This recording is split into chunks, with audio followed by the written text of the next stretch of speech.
vivieron en la estación de metro Escuela Militar, luego de la activación de un artefacto incendiario que dejó 10 lesionados. Finalmente, el Servicio de Impuestos Internos presentó una nueva denuncia por uso de boletas falsas por parte de empresas del Grupo Penta. Luego descuartizó el cadáver y lo hirvió en una olla industrial para desaparecer las evidencias.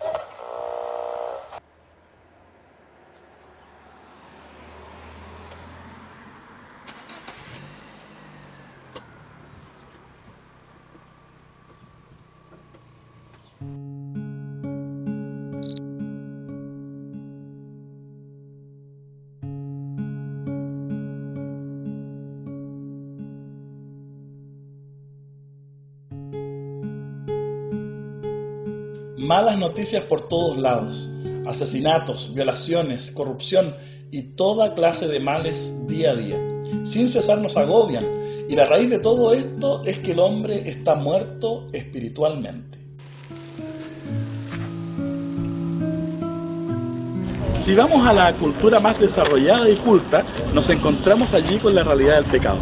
Si vamos a la cultura más primitiva y quizá menos letrada, allí también nos vamos a encontrar con el fenómeno de la maldad. El pecado es una realidad universal. La Biblia nos dice que todos han pecado y están destituidos de la gloria de Dios. De la misma manera, nos dice que todos hemos pecado, absolutamente todos. No hay justo ni aún uno, no hay quien entienda, no hay quien haga lo bueno, no hay ni siquiera uno. De la misma manera, también la Escritura nos enseña que el precio del pecado es la muerte.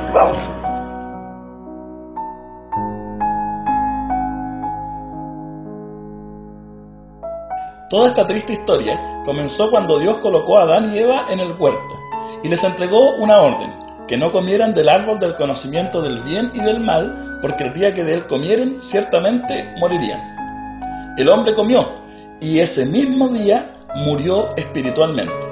Prueba de ello es que se hicieron delantales de hojas de higueras y al oír la voz de Dios en el huerto se escondieron. La Biblia nos dice: por tanto, como el pecado entró en el mundo por un hombre y por el pecado la muerte, así la muerte pasó a todos los hombres por cuanto todos pecaron. Pero no solamente el pecado es universal, sino que el pecado también tiene una realidad que es radical. Todos los seres humanos han sido afectados por el pecado, lo hemos dejado claro y la Escritura es enfática en decirlo. Sin embargo, la pregunta es: ¿qué tanto ha afectado el pecado al ser humano? Y hay personas que plantean que el pecado simplemente ha dejado al hombre en una condición de agonía espiritual, afectado quizás más superficialmente. Dicen, por ejemplo, que cuando nosotros ofrecemos a Cristo es como una especie de medicina que se le da al enfermo que está agonizante, o como un salvavidas que se le entrega a aquel que está ahogándose en el mar. Pero esas realidades no son las figuras que la Biblia ocupa para hablar del pecado. La Biblia ocupa la figura de la resurrección. La palabra del Señor nos dice que Dios nos dio vida cuando estábamos muertos en nuestros delitos y pecados. Fue Dios quien nos dio vida, no nosotros, sino que Él nos resucitó de la muerte para traernos a la vida. Por lo tanto, decimos que estas dos figuras, la del enfermo que recibe el jarabe o la medicina y aquel que está ahogándose y recibe el salvavidas, son malos ejemplos, porque aún allí el hombre tiene algo de vida en sí mismo. Tiene que abrir su boca, aquel que recibe el jarabe, tiene que tomar con su mano y asirse del salvavidas, aquel que quiere salvarse. Pero nosotros decimos que la figura bíblica es la figura de la resurrección. Por eso Jesús dijo: yo soy la resurrección y la vida. El que cree en mí, aunque esté muerto, vivirá. Y todo aquel que vive y cree en mí no morirá eternamente. La realidad del pecado es radical. Todo lo que somos ha sido afectado por el pecado. Nuestra razón, como dice la palabra del Señor, su necio corazón fue entenebrecido. La mente ha sido afectada, la razón, creyendo ser sabios, han sido necios, dice la palabra de Dios. Todo lo que somos, nuestro corazón, nuestra mente, nuestra voluntad, nuestro cuerpo, todo cuanto somos ha sido afectado por el pecado. La realidad del pecado nos ha dejado muertos espiritualmente. La muerte espiritual es una realidad que afecta a todo ser humano. Es por eso que necesitamos a Jesucristo. Si estuviéramos simplemente agónicos y hubiera aún algo de vida espiritual en nosotros, no habría sido necesario Cristo. Cristo es necesario y absolutamente necesario porque estamos muertos en pecados.